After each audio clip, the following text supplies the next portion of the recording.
Hello, good afternoon guys. Preparation for my snacks 3 p.m. 3 p.m. past na po ba? Gagawa po ulit ako ng blended fruits. Yung apple lang, apple, melon at saka carrots with lemon shea. I-flex ko po yung lemon shea ko na product. DXN lemon shea. Juice po ito siya pero naka-powder form. I-dissolve ko siya sa water at saka ihalo ko po dito. Yung benefits nito, maganda ito sa may mga sipon, ubo, lagnat, yan. Pero kahit walang sipon, ubo, it's prevention. Kaya the best ito para hindi magkaroon ng hindi magkakasakit. Yan, maganda ito kasi dahil po sa lemon at saka with Ganoderma extract. Ito po yung pinaka the best, yung Ganoderma. Kasi Ganoderma is the king of herbs. Kahit extract lang po ito, malaking tulong sa ating kalusugan. Kagaya ng kape ng DXN, Sling Shea, na-flex ko na rin pati kape kasi pareho sila na may Ganoderma extract. Kaya nawawala yung caffeine nun at saka sugar kasi mayroon siyang balancer. Yan, king of herbs na po kasi ang Ganoderma with lemon pa siya. O, di ba? Pero the best talaga siya. Kaya yung mga bumibili sa akin nito, paulit-ulit talaga sila bumibili kasi alam nila ang efficacy kasi meron akong customer na sabi lagi sinisipon ubo, kaya sabi ko subukan mo ang lemon shea. Yun, simulan nun always na siya bumibili sa akin ng lemon shea. Kaya ito mag-start na naman ako gawa ng aking blended na fruits with DXN lemon shea. Ito po siya. Mag-mix muna po ako ng small amount ng fresh milk kasi gusto ko palagyan ng milk. Milk na lang po ang ilagay ko instead na water. Yan. With small amount din. Pwede naman lagyan ko ng konting water. Saka lagyan ko rin po ng pure honey. Honey po ito. Yan. Ayan po. Ayan. Ayan. One kutsara lang po ng honey. Ayan. Tapos, with music. With music tayo. Ayan.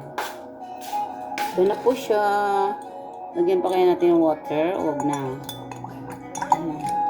Ihalo natin yung kalahati lang po ito. Kalahati lang po para meron naman tayong titimplahin sa next. Kalahati lang po kasi ano na siya eh. Mayroon na siyang fruits. Ito na po siya. Ayan. Okay. Ito siya. Ayan. Kalahati na.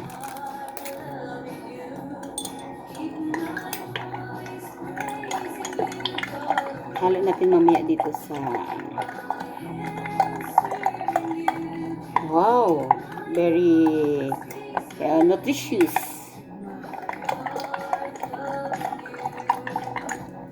Galing ko, no? Nutritious na po ito. Yan. Lipat na natin dito. Lipat na natin dito. Yan. Tapos, kunting dagdag na lang ng water. Kasi parang hindi na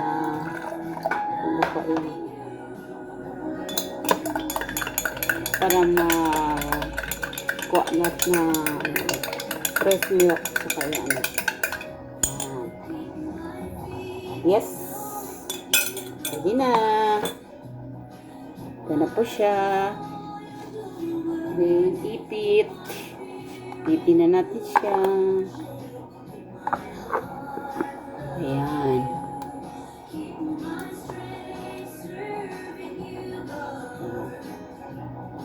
Tapos yan, yung kanyang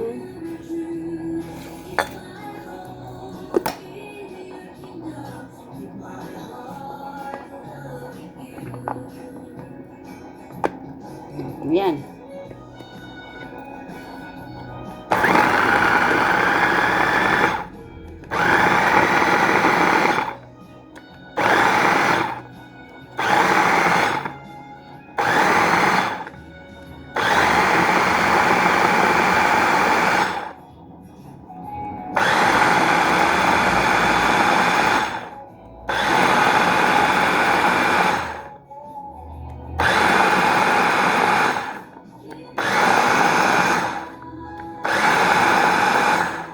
Okay, pwede na po ito. Ayan. Kapag kadurog na durog eh. Ayan, okay na. Ready to serve na. Ready to serve. Ready to serve. Ready to serve. Good for lang serve ka ito. 2 serve. Ito na po siya.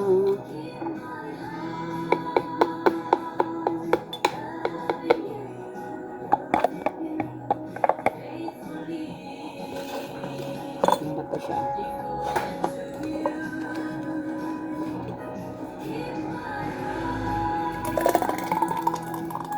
Pwede siya mag 2 serve. Serving, pwede siya serving 2. Tikman na nga natin. Wow!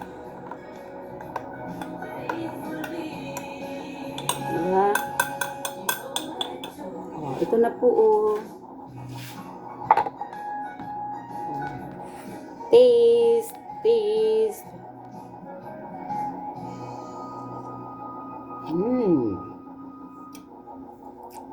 Nutritious and delicious.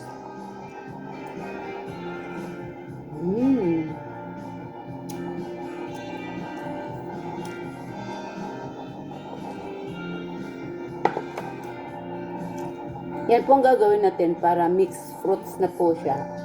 Ito. Thank you. Share niyo po para ma-inspire din yung iba.